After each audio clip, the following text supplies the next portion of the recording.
we have a whole other team, and perhaps you guys have heard of them. Team USA. Let's go ahead and get that USA.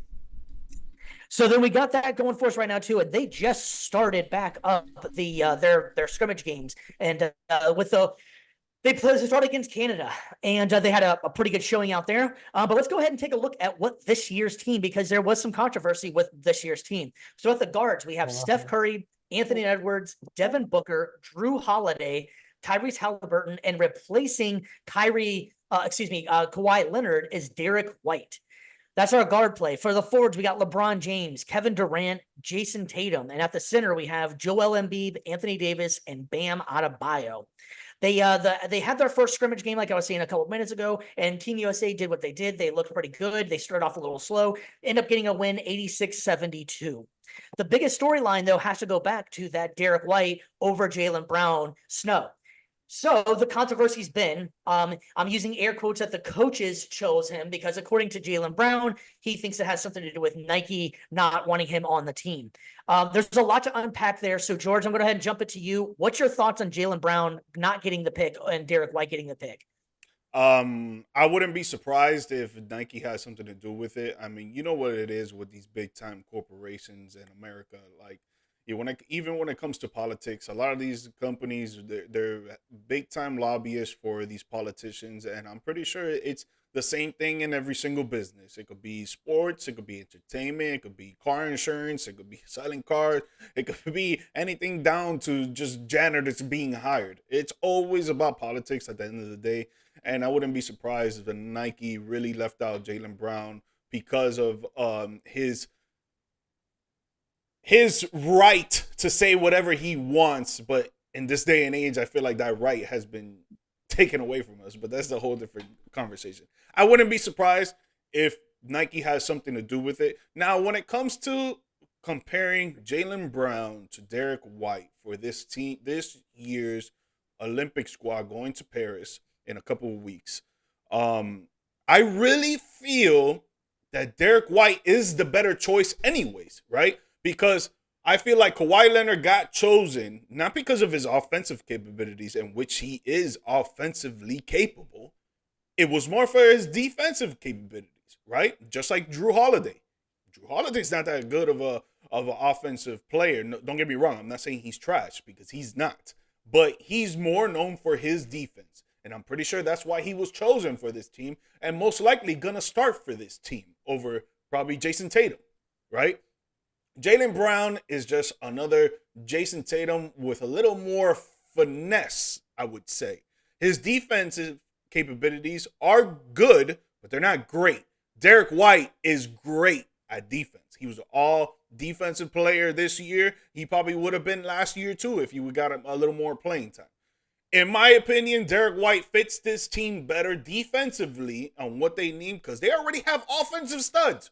You got three of the best scorers in NBA history: LeBron James, Steph Curry, Kevin Durant on this squad. You got Joel Embiid out there that he's 280, 7'1", hard as hell to cover out there, even though he got fouled out in the first game because he thinks it's the NBA, and the Olympics rules are completely different. Even when it comes to the 3-point line, it's a foot shorter. So Steph Curry is going to be out there shooting buckets all day. Then you got Anthony Edwards coming off the bench. You got Devin Booker. You got Anthony Davis.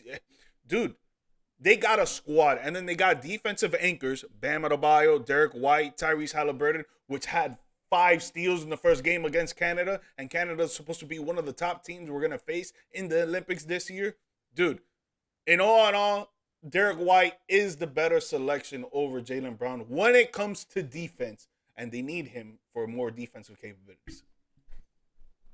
Well, yeah, that's a lot to that's a lot. That was a big take there. There's a lot to unpack here, and so my initial first reaction was like, why is he bitching? And I really honestly, and it came from a place of ignorance, because I kind of honestly thought he was on the team.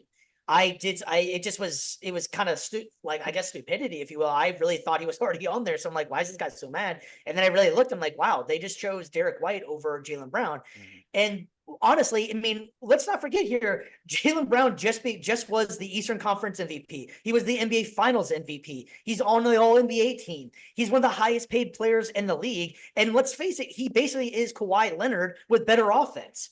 I think that there was a snub for sure. He has a reason there. I love Derek White, but to not have Jaylen Brown and from the same team, that doesn't make any sense to me at all. I don't really want to get into the whole Nike thing. I think that's kind of gibberish, to be honest with you. I don't really buy into that Nike is going to tell him he can't play on the team. I think that's kind of BS. But the other thing is, I was very shocked that Jaylen Brown was not on the team after the performance he just put on. Hell, you could have put him over Tatum on the team, honestly, the way Jaylen Brown was just playing. But if I had to go, since we're talking about snubs, I just got done talking about him. I think if anybody should have got picked for the team, it should have been Jalen Brunson. I would have rather had Jalen Brunson than Drew Holiday. You can even throw him over to maybe even Tyrese Halliburton. I think Jalen Brunson fits this team a hell of a lot better. They could have offered it to him after instead of taking for Derek White, maybe just having to be the backup. But that's who personally, if we're going for snubs, that's who I think should have been on there. But Brendan, what's your thoughts on this one, bud? I mean, Brunson on the team isn't a bad choice. Like I do like that idea, but a couple things about it. Number one, shout out to Boston for having 3 representatives on Team USA. It just goes to the depth fuck of that Boston, man. team. I know, but you got to give them their flowers though, man. And the fact that they had 4, well, they could have had technically 4. Like if you really like Brown was deserving to be on this roster. Like there's no Yeah. doubt about it. Whether or not you think that White is a better fit defensively, I think that you can't for publicity, and I think just also for talent, you can't have the reigning finals MVP off this team. Like Especially if he wants to play. I agree. exactly. And that's the thing. And what, with the debate with Nike and everything like that, I think that does play a role in it. I really do. Like Yes. if you look back in the history of the Olympics, pettiness, whether it's from between players or even organizations, this isn't new. Look at Isaiah Thomas with the 92 Dream Team. A lot of people are saying, well, why was he left off? And they brought in Christian Laettner. I get it. He was like the top college prospect. But like, let's be real. I think most people would have preferred to see Isaiah Thomas. 10 out of 10. So, and whether that had to do with his rivalry with MJ or not, we'll never know. But like this kind of stuff isn't new to the league, to the Olympics. So it is what it is. It sucks to see that we're not going to see the reigning finals MVP on this Olympic team. But I will say, though, I'm very excited. I'm happy to see Steph Curry finally making his Olympics debut. If I'm not mistaken, this is like the first time. And, it's about time we've seen the greatest 3-point shooter of all time on the Olympic roster. And I think that that's going to be so cool. Obviously you got to, just starting out, but I think it would be so cool to finally see Steph Curry add Olympic gold to his resume. That would be so great for his career. And I'm happy to see it. Yeah, so just going back to what Steve said about Jaylen Brunson, I do believe 100% Jaylen Brunson is a better player than Tyrese Halliburton. Like, not defensively, but just overall, I would say he is just as a leader aspect too. That does come into play. But teams are getting way better around the world. France, Serbia, Canada, Dominican Republic, etc. The list goes on and on. Players are getting better around the world. They're watching the NBA a lot. They're getting the fundamentals right, and their skills and talent are coming to light. So you can't just have offensive monsters on the USA squad because, we'll go toe-to-toe when it comes to offense, but then when it comes down to the wire, we need some defensive stops. What are we going to do? And this is why you bring in Kawhi Leonard. This is why you bring in Tyrese Halliburton. This is why you have Drew Holiday. This is why you have Bam Adebayo. Like, these players can score, and they do put up points for their specific teams in the United States, but they're more known for their defense. And we need defensive anchors out there, too, to stop the Brock.